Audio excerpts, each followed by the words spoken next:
राम राम बंधुओं, ज्योतिर्लोक में आपका हार्दिक स्वागत है। आज इस वीडियो में हम छठ व्रत की चर्चा करेंगे या छठ पर्व, जो कि महापर्व के रूप में जाना जाता है। बिहार में इसको बहुत भव्य रूप से विशाल पैमाने पर मनाया जाता है। उसे अन्यत्र भी पूरे भारतवर्ष में सारे पर्व त्योहार होते हैं, लेकिन छठ व्रत बहुत ही जन जन की भावना इससे जुड़ी होती है। पवित्रता की चरम सीमा को स्पर्श इसमें किया जाता है और नियम विधि इत्यादि का विशेष रूप से छठ पर्व में या छठ व्रत में पालन किया जाता है। इसको महापर्व भी कहा जाता है। वास्तव में ये सूर्य भगवान का व्रत है। छठ व्रत जो है वो सूर्य भगवान का व्रत है। छठ का मतलब क्या होता है?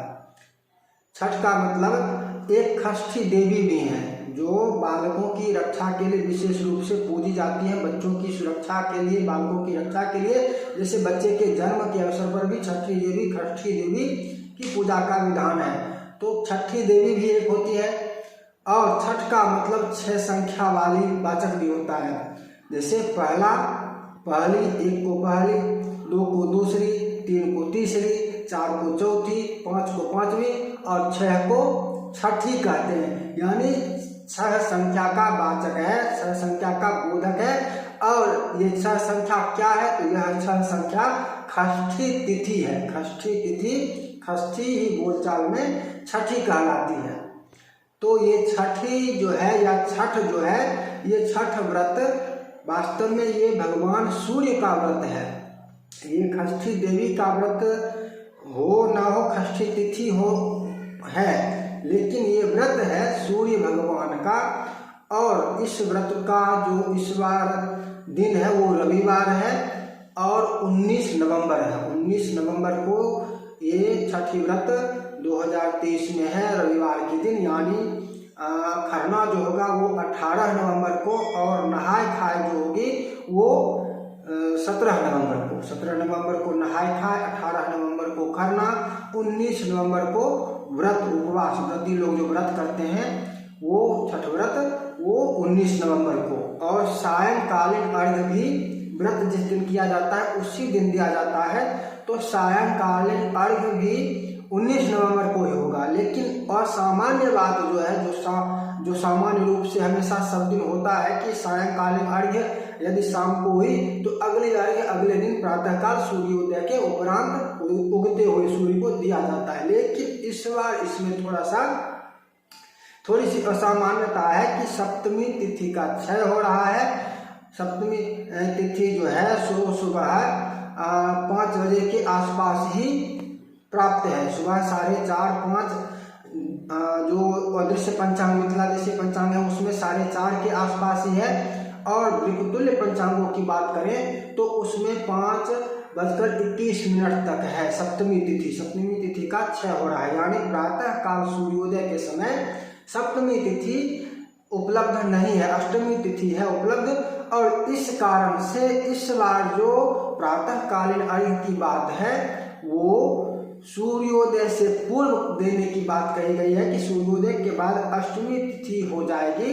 इसलिए अष्टमी तिथि मान्य होने से पूर्व ही अरुणोदय काल में ही प्रातःकालीन अर्घ्य देना चाहिए और पंचांगकारों ने यही निर्णय दिया है। यद्यपि इस संबंध में अभी हमारे पास कोई प्रमाण उपलब्ध नहीं है कि ऐसी स्थिति में ऐसा विधान है, लेकिन पंचांगकारों ने जो निर्णय दिया है तो उनके पास अवश्य ही प्रमाण होंगे कि इस स्थिति में इसी प्रकार से करना चाहिए। सूर्य उदय से पूर्व ही अर्घ्य देनी चाहिए। यानी इस बात को पुनः समझ लेते हैं कि 19 तारीख को 19 नवंबर 2023 दिन रविवार को छठ व्रत है, षष्ठी व्रत है।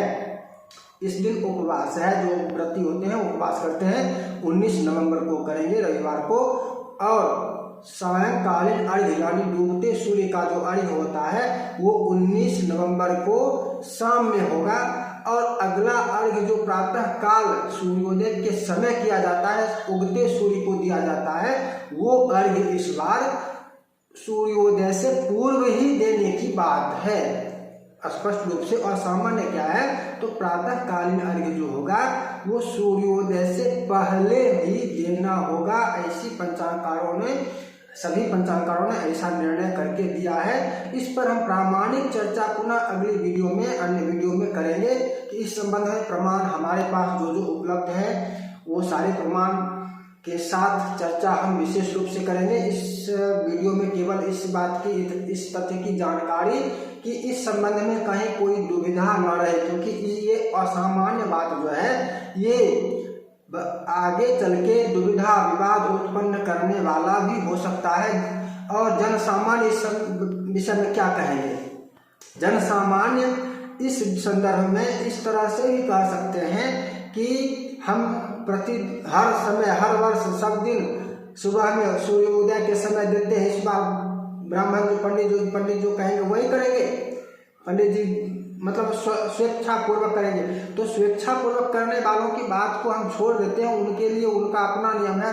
लेकिन जो ब्राह्मण की बात मानने वाले होते हैं, ब्राह्मण अपने आप में इस संदर्भ में कोई विवाद उत्पन्न न करें, ऐसा विचार रहना चाहिए, ऐसा प्रयास किया जाना चाहिए कि ब्राह्मण एक मत रहे। और जो श्रद्धालु होते हैं, जो आस्थावान होते हैं, धर्म के प्रति आस्थावान जन, उनके लिए कोई समस्या ना हो, उनके लिए सभी ब्राह्मण एक मत से, जो पंचांगकार यदि एक मत है इस संदर्भ में कि प्रातःकालीन अर्घ्य सूर्योदय से पूर्व ही देना है, तो सभी ब्राह्मण भी इस विषय में प्रथम ही, पहले ही एक मत हो लेने कि इस बार जो प्रातःकालीन अर्घ्य होगा वो सूर्योदय से पूर्व ही होगा। इसके लिए प्रयास पूर्व ही करना चाहिए। कुछ लोग होते हैं जो स्वेच्छाचार धर्म में ये नहीं समझते कि ब्राह्मण के वचन का, ब्राह्मण की आज्ञा का महत्व होता है, वो ये नहीं समझते हैं। जो नहीं समझते उनके लिए धर्म नाम की चीज नहीं होती है, वो केवल अपना एक आडंबर करते हैं। आडंबर उसी का नाम है। धर्म को धर्म की विधि से नहीं करना ही आडंबर है। स्वेच्छाचारिता पूर्वक जैसे मन किया वैसे कर लेंगे, वही आडंबर है। और धर्म को धर्म की तरह, जो ब्राह्मण का आदेश है, जो पंचांगकारों का आदेश है, ज्योतिष शास्त्र जो कहता है, वेद जो कहता है, ब्राह्मण का वचन जो है, उसके अनुसार करना ये आडंबर नहीं, ये धर्म है। तो धर्म और आडंबर का अंतर जो होता है, आडंबर करने वालों को स्वतंत्र रहने देना चाहिए, वो आडंबर अपना करते रहे।